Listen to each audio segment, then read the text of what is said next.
Hello, everybody. Welcome back. Today is August 16th, and we're doing business and security stories to share with your friends. I put a kind of weird, awkward pause between because I almost said the word we're not supposed to say because Google hates it. It is so weird. There's so many words. You should follow your favorite creators on Patreon, Floatplane, whatever. their alternate. website. Yeah. I do not have the buffer space mentally Yeah. for the entire library of words that we're not supposed to say.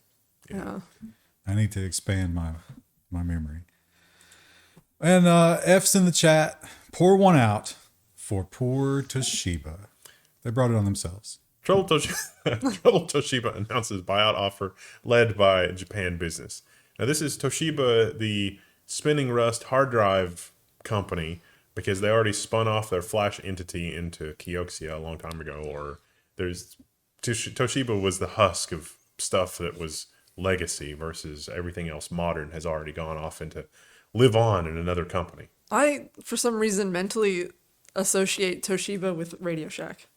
I don't know why. Toshiba mechanical hard drives are actually top tier for the 14, 16, 18 terabyte capacities. So this is very sad. More importantly, they're still in the nuclear power game, and that's not popular anymore, especially in Japan because of Fukushima, Oh, right. which they had a big part in and are still bleeding money trying to deal with. Yeah. And Samsung might be taking up some of that market share, especially if you want a real big fatty SSD. Samsung announces 256, I thought it was terabit SSDs, and unveils petabyte scale PBSSDs. No, this is just crazy, crazy density, it turns out. And Samsung is saying this is going to be viable very soon. So if you make spinning rust, it's probably a bad time. Peanut butter SSDs. I think this is like the lithium, the lithium ion thing. It's like, look, we can do 256 terabytes in an SSD. And it's like, well, you can, but you're not going to for the next 10 years. So we're going to be stuck with spinning rust for a long time. They're also not aiming this toward the consumer. This is purely for large language models, like everything else. Like, put AI in the description. And China has been locked out of certain chips and video cards and all kinds of stuff. They just simply cannot buy them. So they've said, well, give us everything you've got below that line. China's internet giant orders 5 billion of Nvidia's chips to power its AI ambitions. Meanwhile, Nvidia is saying, wait, we still have to buy capacity from Samsung? Oh, no. So they can't get the H series. This is the A series, A800, 100,000 A800 processors. Heading over to China. And the chip licensing war is really starting to heat up. ARM, upsetting some people. They didn't get to be sold. And some people really, really buck at paying that license so much, they're kind of willing to start over. Qualcomm, one of ARM's biggest customers, starts a RISC-V joint venture. I think Qualcomm's a little miffed that Ampere is doing as well as they are. They shouldn't be because they're kind of doing different things, but okay. They're starting, kind of like China's doing, they're starting at the low-level stuff. The workhorse chips. They're not even getting into the phone-level chips right away, but they do plan to eventually. Yeah. Bad news for ARM. Bad news for the UK, as they're stuck with it now. But they do have one customer that is pretty reliable and buys basically everything they make, or more like half of it. Amazon has more than half of all ARM server CPUs in the world. I'd believe it. And they build their own. Graviton. The Graviton processors are not awful. They're surprisingly capable. But they are tailored to Amazon's needs in the cloud. So, makes sense. They basically designed it and then said, yes, we will buy everything. Give us all of them. Actually, I think they're making their own, right? And, of course, Nvidia has to get in the AI technology improvement game, and you have to put that in the headline every time from now on. Nvidia boosts its superchip Grace Hopper with faster memory for AI. This was their announcement this week. They'd already announced this at Computex, but not. This is the faster memory part's new-ish. Yay. better AI to take over our world. And Nvidia is one company which does not ask. You know, much like Facebook never asked and TikTok never asked, but now they have to. But maybe Nvidia will be forced to because everybody else is starting to ask. Intel's GPU drivers now collect telemetry, including quote-unquote how you use your computer. This is probably innocuous, but included in the license agreement, which may have been copy-paste from somewhere else. It also had things like web browser data, and it's like, do we really need web browser data? I mean, there is some GPU acceleration in the web browser, but do you really need that for GPU driver quality? I don't think you do. I would prefer not. I would prefer not as well. So you can turn this off for Intel. AMD opts in, I think, or at least gives you the ability to turn it off. NVIDIA, there is no choice. AMD's is in the driver installer at the very end. It gives you a thing. The only thing on it is literally, would you like to submit anonymous usage statistics? And by default, it is checked, but that's the only thing on the screen, and it is very large print. It's not like A tiny little like pop-up box. It's like, oh, just skip this part. which is not unreasonable. Nah, still unacceptable. Should be checked off by default. It shouldn't exist. Well, it is useful to get the telemetry of like game crash data.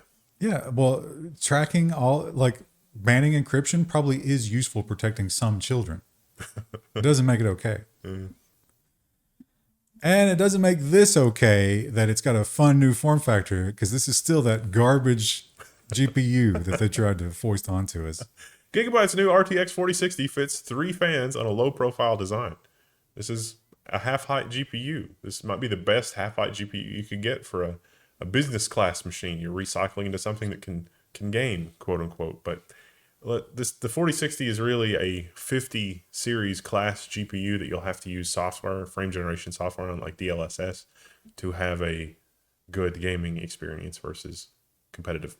The best thing about it is it doesn't use a lot of power. How about that? And when it comes to external storage, apparently this particular unit was the darling of all of the online tech websites. I guess tech websites always online. Because they all individually reported horrible catastrophes. And they just kept going back to the same well for whatever reason.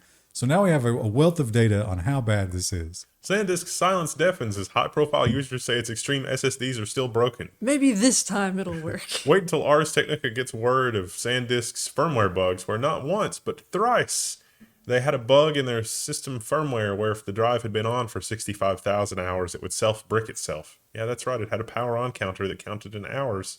And if it rolled over from 16 bits, 65,000 hours, bleh, 3 times. So Ars Technica got hit by this. The Verge got hit by this. And I think CNET also. They all lost video. So they were shooting video, storing it on their external, and they would mail it in, I guess, to be edited or whatever. And they all got blank discs. Unfortunate. And when it comes to charging the electric vehicles, we know that Tesla is taking over the world. All the car companies are going to them, but they say, you know what? That's not good enough. We need to take it to the next level. Tesla bets $76 million on wireless EV charging. This is a follow-up from, I think, what we reported last week. And so this has a few more details of that purchase. Basically, you just park your car on a mat and it's going to charge that way.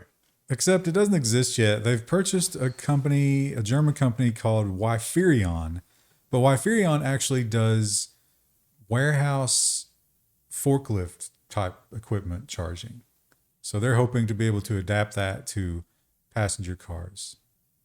I mean, I guess this would be nice, but I don't really see why it's a huge deal to just use the They, you know, like Canary Media. I've never heard of Canary Media. It's a paywall alternative.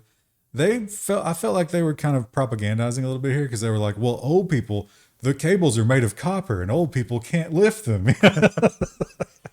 Can they not fill up a tank of gas either? I mean, that's the equivalent. I don't. If you're that weak and unable to like have no motor skills, you be driving? Yeah. For this amount of power being sent through a coil, I don't know that we're there yet in terms of efficiency. Also, they claim 94% Wiferion. That seems a little high. I mean, again, at At certain power levels, maybe. But for a car? Well, I don't have any interest in electric vehicles, but I do love the idea of having a giant portable battery Yeah. for all of our power outages that we've been having around here. So this is an idea that could be something that could be interesting. GM to expand its vehicle-to-home bidirectional charging capabilities to all Ultium-based EVs. So basically, you run your house off your car if you needed to in an emergency. And if you because so many places aren't letting you push back to the grid, you could push to the car or from the car to the house, depending on, where your extra power is. Would be nice.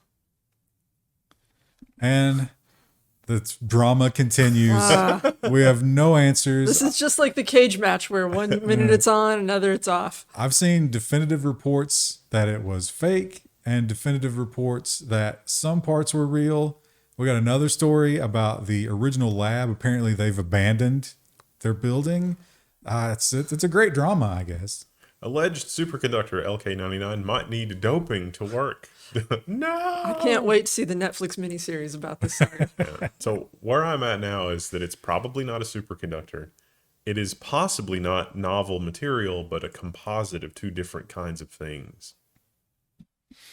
Well, the original team that came up with this are very famous at this point, perhaps infamous. And people are now trying to get in touch with them, trying to get their take on it. Hey, what are you guys doing? Have you learned anything new? And they've been met with empty offices. Superconductor breakthrough claims traced to basement lab in Seoul. They pointed out that not only did no one answer the phone or the door, but there were grocery and water deliveries that were just stacked up outside the door that had not been claimed. Huh. Have they been disappeared? I would love that chapter of the Netflix saga as well. And the AI taking over the programming jobs, we all laughed when it first was introduced. It was like, it'll never be that good. But it's getting better, and it can do some things, and these companies are looking more and more to put that in the hands of the normies. Google launches Project IDX, a new AI-enabled browser-based development environment. Okay. So it's not actually in your browser. I think it uses Visual Studio Code. Interestingly enough, it cannot directly manipulate the code in Visual Studio Code. So you still got to copy paste, which is kind of a weird. Is that some sort of weird safety feature? Yeah. I guess. No, a human did look at this because they had to paste it in.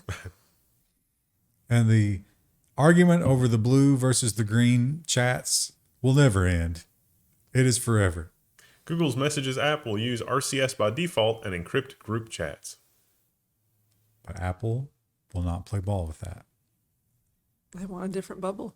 Yeah. They point out how young people hate it's green for Android, right? Yeah. They hate the green, and they'll buy Apple products just so they don't have to stand out and be a different color. I don't know any real people like that.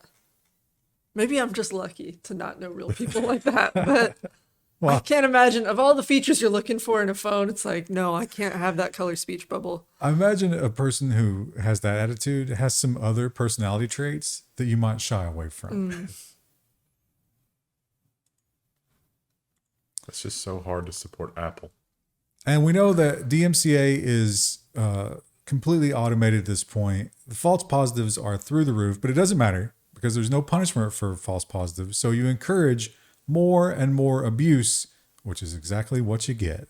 Google search asked to remove 1 billion pirate links in 9 months.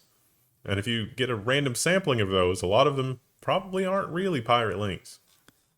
So Google will actually give you the number on one of their websites here. And so they measured how long it took to go from 7 to 8 or 6 to 7, 9 months. And the number one requester is that company whose name we can't say, who doesn't do business in Arkansas anymore. Apparently a lot of that stuff is getting shared and they don't like it.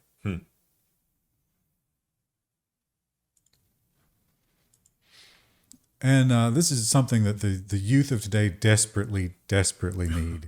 Because Thinking my of God, members of our chat. oh, are they bad at it? Google Search can now critique your grammar. The grammar check feature appears to have been available since at least the last month. Now, this is in Google Search, which is weird because I don't usually Google search in full sentences. Do you? No.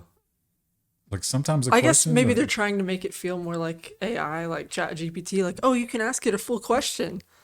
But here's the thing: the Verge reporter here, John Porter, he tested it with some various things. He says if you put grammar check in the phrasing of the search, it'll usually trigger it. And it got one wrong. But when he ran it through Google Doc, oh yeah, he used less and fewer. You know, how most people use that. The search didn't catch it, but Google Docs did catch it. So they're not using the same thing. That makes sense. That's how Google works. Mystifying. You'd think like, let me just, talk to the guys over on the other division. They can probably give us the code for this. No. The people in our audience that are or formerly work for Google are all quietly chuckling. They let out a hearty chuckle. I don't know if chuckling would be how I'd react to that. I'd be like banging my head against the desk. And PayPal is getting into the crypto game. I think they might be a little bit late. A little bit. Or maybe they're really early for the coming central bank digital currency storm. PayPal launches a dollar-backed stablecoin, boosting sales. When is the SEC going to send them a naughtygram? Because isn't that a thing that's supposed to happen at this point now? Although you read this and it doesn't sound like a cryptocurrency at all. It sounds like just PayPal converting the money into its internal token and then using that for stuff. And it's supposed to be a stable coin, but didn't that other stable coin fail? Yeah. So, who knows?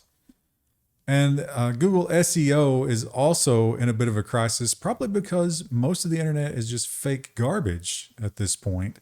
And people are figuring out some of the little tricks. Now, Google insists this is not true, but I imagine they've done the research and they figured out that it is absolutely true. CNET deletes thousands of old articles to game Google search. But Google says that deleting old pages is not a thing. But I think most people working in SEO would disagree with that. Is that cupcakes? Yeah, the texture of that makes me very uncomfortable. It feels like tryptophobia. It feels a little bit like that kind of sensation. It looks like a rug. Yeah. So yeah, if you wrote for CNET, sometimes you'll get an email and they're like, hey, just to give you a heads up, we're deleting that for SEO reasons. I don't know why they couldn't have the old articles just live at old.cnet.com. Hopefully CNET won't. Archive, yeah. At least like the Internet Archive will have them, but you can request that they not be listed at the Internet Archive. So it's probably gonna be a mess. Now we have stories about not listing things elsewhere. And everything continues to get more expensive. You know, that whole we've tamed inflation thing. Oh, I don't think we have. Disney to raise price on ad-free Disney Plus to $13.99 per month starting October 12th, even as they've hemorrhaged 1 million subscribers. And there's a quote in here. He's like, yeah, we want to push people into the $7.99 ad-driven one, which makes they make more money showing you ads than letting you pay to not see ads. Yeah. That's interesting, isn't it? We've just gone back to the old TV. Yeah.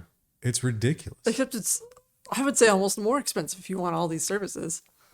Yeah, $8 plus ads. Yeah. And then you have to sign up for 3 or 4 of them, 4 or 5 of them. How do we change the value proposition so that the ads are worth much less? We sell people's data, which is what's happening, unfortunately, in all aspects of our life, even the ones that we thought would be immune to this kind of thing. Popular open source project Mock criticized for quietly collecting data. This is something developers can use to do mock-ups. So they will not send your email, but they will send a hash of your email, which they point out in the article. If your email has ever been leaked online, who hasn't at this point, then they could just go and look at the leak and hash the emails in that leak and compare it to the hash that they have tracking you and immediately de-anonymize this data. This is based on the Git sponsorship thing. So like if you want to get paid for open source, remember they introduced that whole thing? That's a part of it, is if you want to get paid for open source, we have to track you. And now we have to track everybody if we're going to track you. Seems like a little bit of a devil deal there. And Wells Fargo. Did we already do this one? No, we did the Wells we? Fargo. They got a bunch of fines. This is Wells Same, Fargo. same stock photo. Yeah. Yeah, Wells Fargo. Now, they got in trouble, if you'll remember, for creating fake accounts.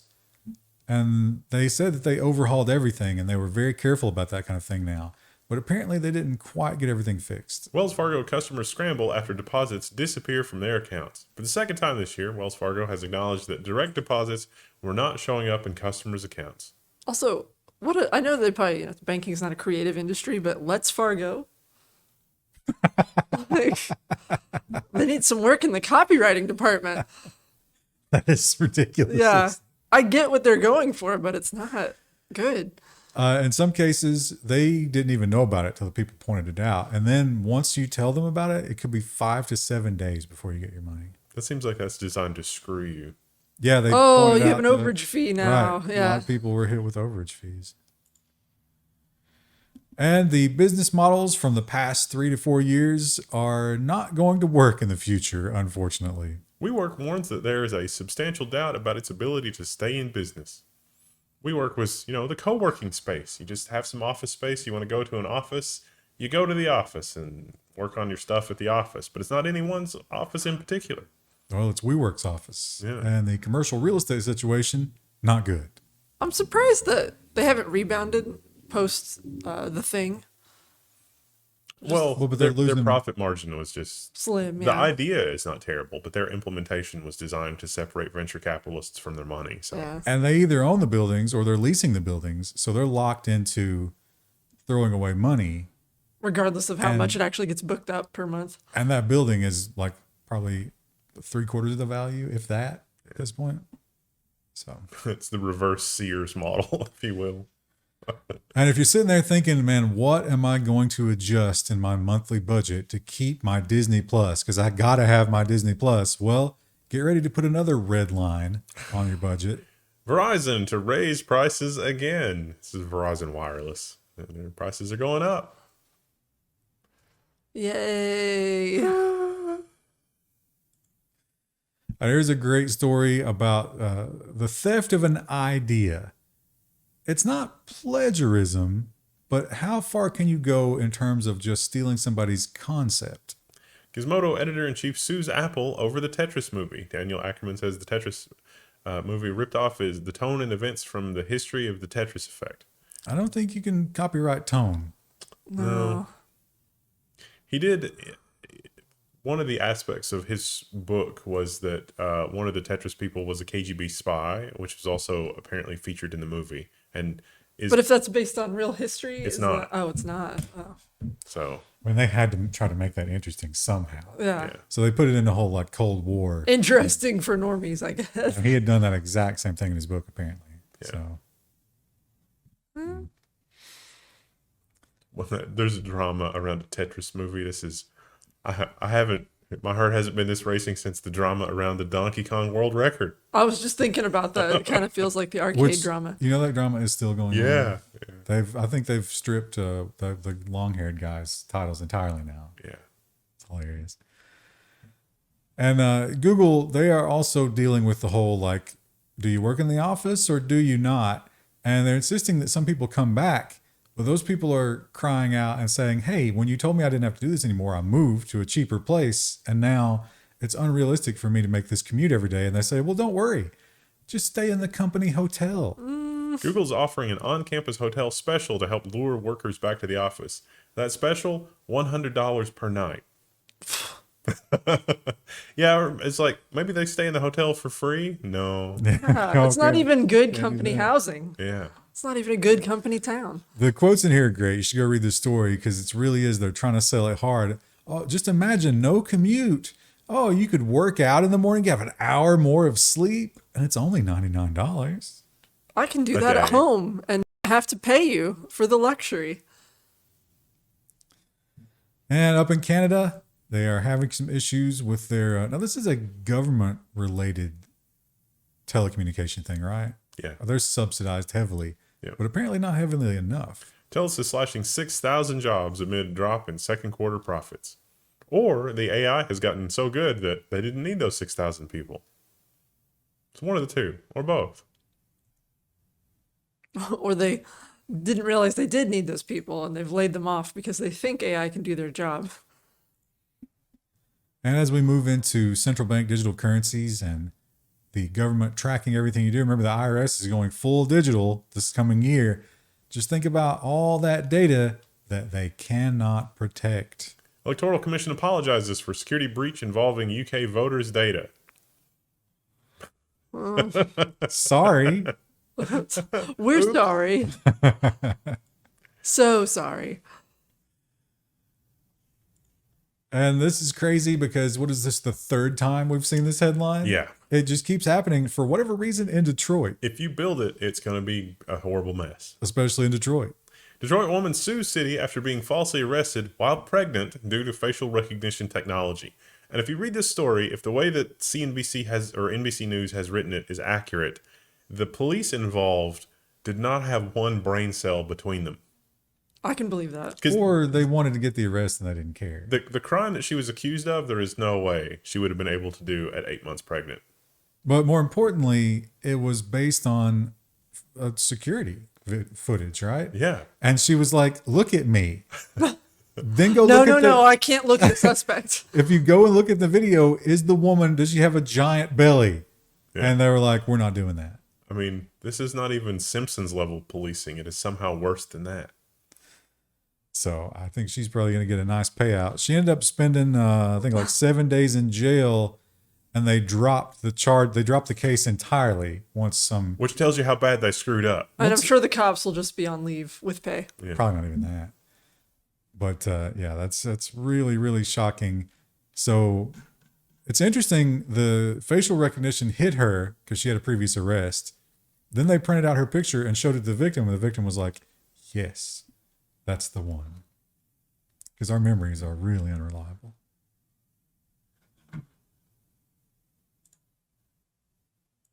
That's And what makes that even funnier. Like when you think it's like there was video camera footage, and like I said, they just looked at it. Like And we she- had all this surveillance in place, and we just ignore it. she tried to, she had a lawyer, obviously. And she was like, yeah, she communicated through the proper channels. Like, just go look at it. I can prove to you it wasn't me. And they were not interested in it at all. It seemed like it was one detective who, Did not Decided have he one didn't brain like cell. that pregnant lady. Come on. might be a little bit corrupt.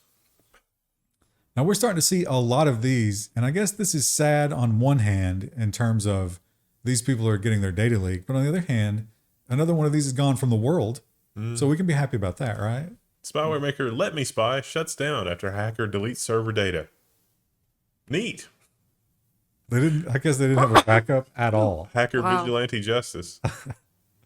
That's The hacker's probably like, well, that was a freebie. I didn't even have a backup. Maybe they're going to have a presentation at DEF CON comment on.